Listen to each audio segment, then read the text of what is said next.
Y bien, amable televidente, tal como habíamos anunciado, nos acompaña la noche de este sábado el doctor Guido Gómez Mazara, abogado, político y dirigente del Partido Revolucionario Moderno. Guido, como siempre, un honor. Gracias a ambos por la oportunidad, de verdad un placer. Gracias, Guido.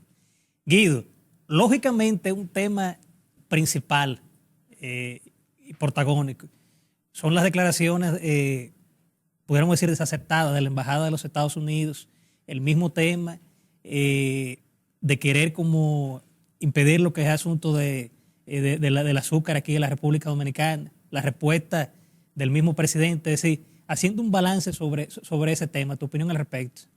¿Cómo no? Gracias por la oportunidad. Mira, hay dos ámbitos.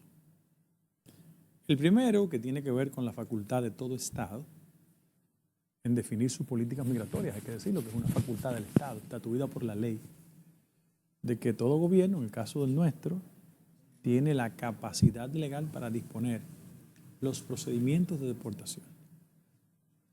Y en ese sentido, yo siento que si bien es cierto, la actitud del gobierno norteamericano obedece a un factor histórico, y es un factor donde su relación con los países más cercanos en el Caribe ha estado caracterizado en una etapa por lo que muchos llamaron Guerra Fría.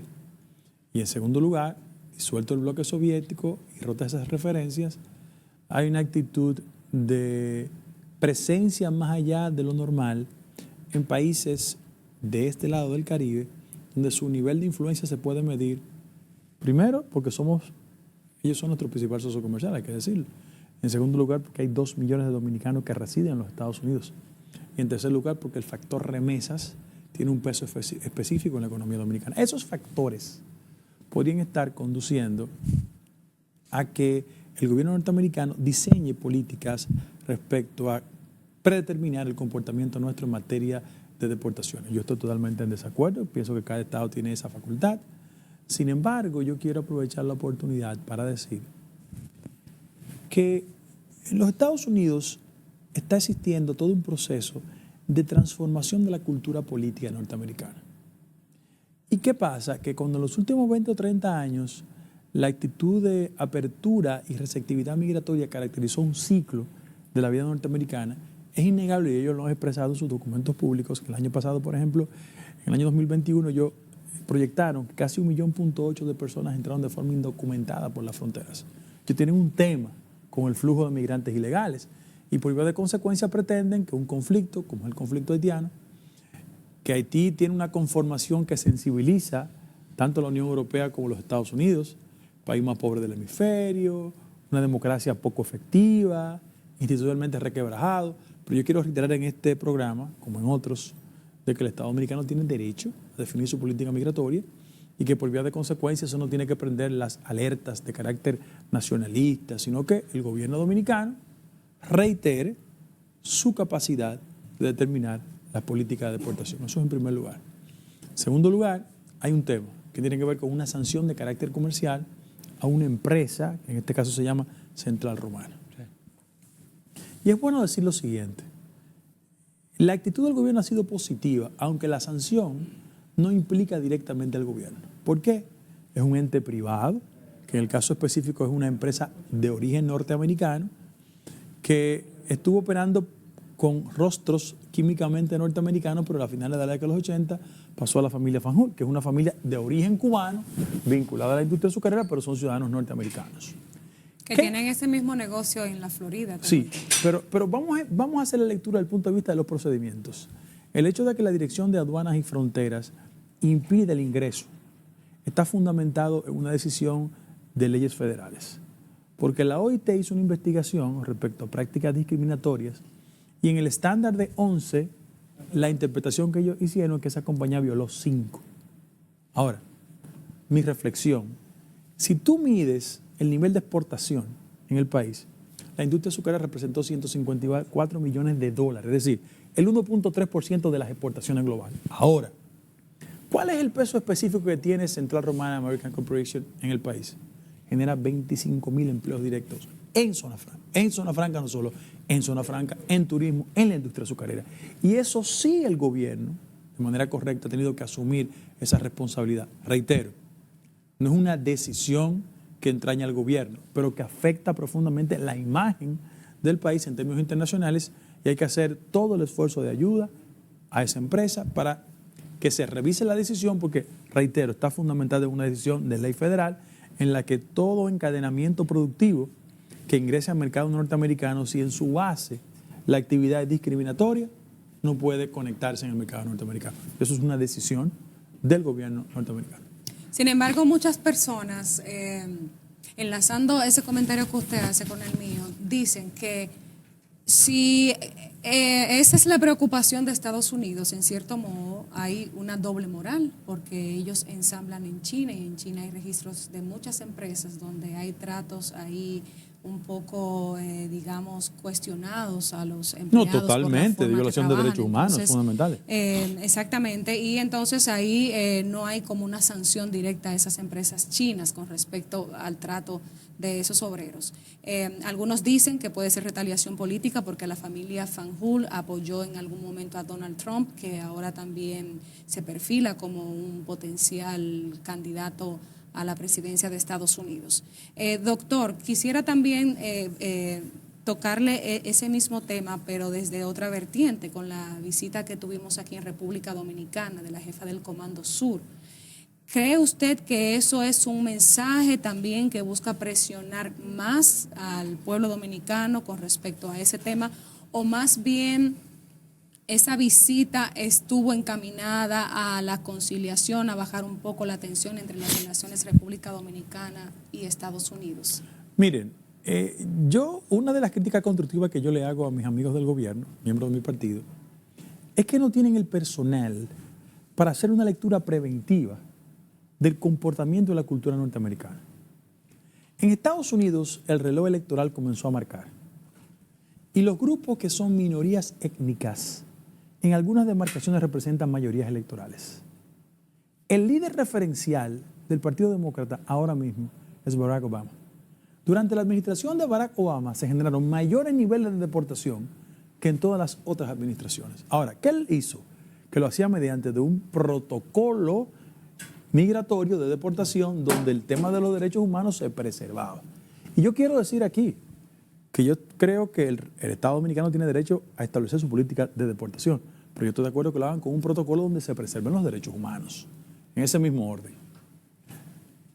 Yo los invito para que lean a los amigos del gobierno qué acaba de pasar en la Cámara de Representantes. Producto de las elecciones de medio término, los demócratas se quedaron con el control del Senado. La Cámara de Representantes está en manos de los republicanos.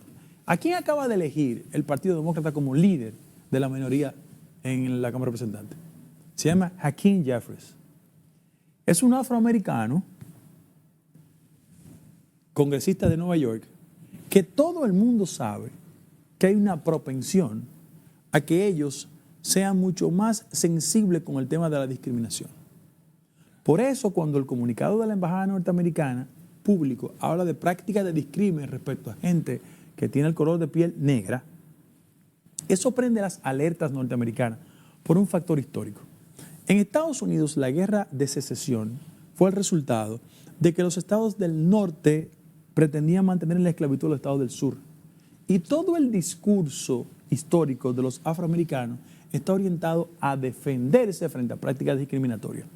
Por eso cuando ellos le hablan de violación de derechos humanos en la República Dominicana, ellos hacen una asociación inmediata respecto de la cultura histórica de Estados Unidos. Ahora, lo que pasa es que ellos tienen que entender que el proceso de separación de la República Dominicana fue de Haití. Es decir, las características del proceso son totalmente diferentes. Claro. Y por vía de consecuencia, yo insisto en que el gobierno dominicano debe tener personas que lean con mayor efectividad los procesos para que evitemos, seamos capaces de prevenir algún tipo de sanción futura. ¿Por qué? Aquí hay una empresa vinculada al sector de la industria azucarera que hace 15 años, el padre Harley hizo unos trabajos y una investigación en San José de los Llanos, eso en San Pedro de Macorís, y se le hicieron las precisiones y ellos modificaron procedimientos y ya no están sancionados. Hablo de la casa Vicini. Sí. Pero en el caso específico del Grupo Central Romana, yo creo que esto tiene que ser, al margen del acompañamiento del gobierno, solicitando una revisión de esas medidas, hay que hacer mejorías sustanciales en los enclaves donde trabajan todas las personas que se dedican al desarrollo de la industria azucarera en el país. Guido, y el panorama internacional, ¿cómo tú lo ves haciendo una radiografía ya pensando en el año próximo, más por la situación Rusia, Ucrania? Mira, yo creo que la principal perturbación que debemos tener en este lado del mundo son las consecuencias de carácter económico que ha generado el conflicto. Yo siempre voy de la lectura económica a la social y después a la política. ¿Qué ha pasado con ese proceso? Que ha disparado las alarmas internacionales, que ha reiterado a Putin como una persona que tiene una concepción propia de la Guerra Fría, que no ha entendido que el mundo cambió, pero sobre todas las cosas que en todo el mundo estamos sintiendo en el bolsillo y en un proceso inflacionario sin precedentes, esos efectos. Eso desde el punto de vista político tiene su lectura desde el punto de vista social. En el caso de la República Dominicana, tenemos prepararnos en el año 23 para una crisis alimentaria. ¿Por qué? Porque toda la actividad productiva del maíz, cebada y sus derivados, los fertilizantes que se producen en Rusia van a tener implicaciones en el mercado local. Ya tenemos un proceso inflacionario en todo el continente. En el caso específico de la República Dominicana, el país podía crecer 5.4%, pero el nivel de inflación rebasa los 9%. Y en toda economía donde la inflación supera el crecimiento, hay inequidad social, hay dificultades. Pero en ese mismo orden también yo quiero sostener que la solidaridad de la comunidad internacional respecto al tema de Ucrania es evidente.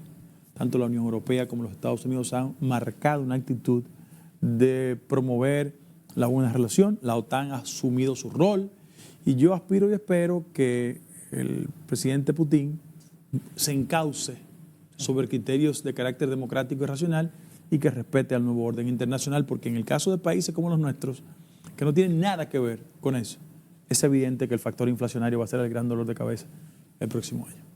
Usted refirió un tema que es bastante vulnerable y que yo creo que quizás ha sido un poco subestimado. Es una posible crisis alimentaria en el mundo por todos los factores externos que no dependen de República Dominicana. Un país como el nuestro que tiene tierras tan fértiles y que, por ejemplo, importa, digamos que productos como la uyama, que es algo silvestre que puede cultivarse en cualquier tierra del país, ¿cree que está haciendo los esfuerzos para resguardarnos ante esa situación que muchos especialistas, incluyendo la misma ONU, a través de su división que tiene que ver con la alimentación, a la FAO, ha advertido sobre esa posible hambruna en el mundo como consecuencia de esa guerra? Ese es un desafío y yo pienso que eso debe conducir a una creatividad de países como los nuestros, que de una forma u otra podría fortalecer el aparato productivo nacional, que es un gran desafío que tenemos pendiente.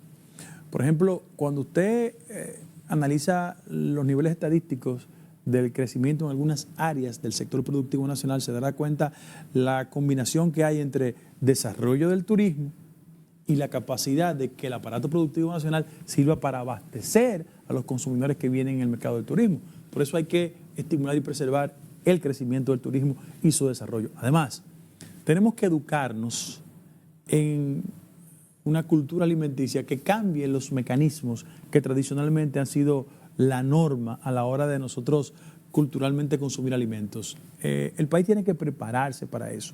Prepararse incentivando todo el aparato productivo nacional, pero sobre todas las cosas reconociendo que en la medida que las políticas de importaciones prevalecen, eso genera una perturbación en el orden económico.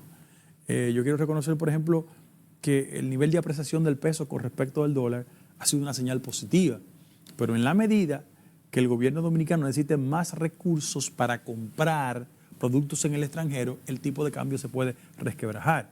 Toda esa actitud de resolución que ha tomado las autoridades de la Junta Monetaria ha sido correcta desde el punto de vista macroeconómico. Sin embargo, hay una tendencia natural a la reducción del circulante y que en el país tenemos que apostar a que el tema de mayor irracionalidad que ha caracterizado la tranquilidad de los actores económicos, que es el control del tipo de cambio, se mantenga. Cada vez que la tasa de interés se ha disparado, la técnica es que la tasa de interés se dispara en la intención de reducir el circulante. Mientras menos circulante hay, menos demanda de productos importados y por vía de consecuencia podemos controlar el tipo de cambio. Ojalá esa política macroeconómica se mantenga en el país el próximo año. Doctor, con su permiso y de los amables televidentes, nos vamos a una pausa comercial y en breve retornamos con la entrevista estelar en Encuentro Directo.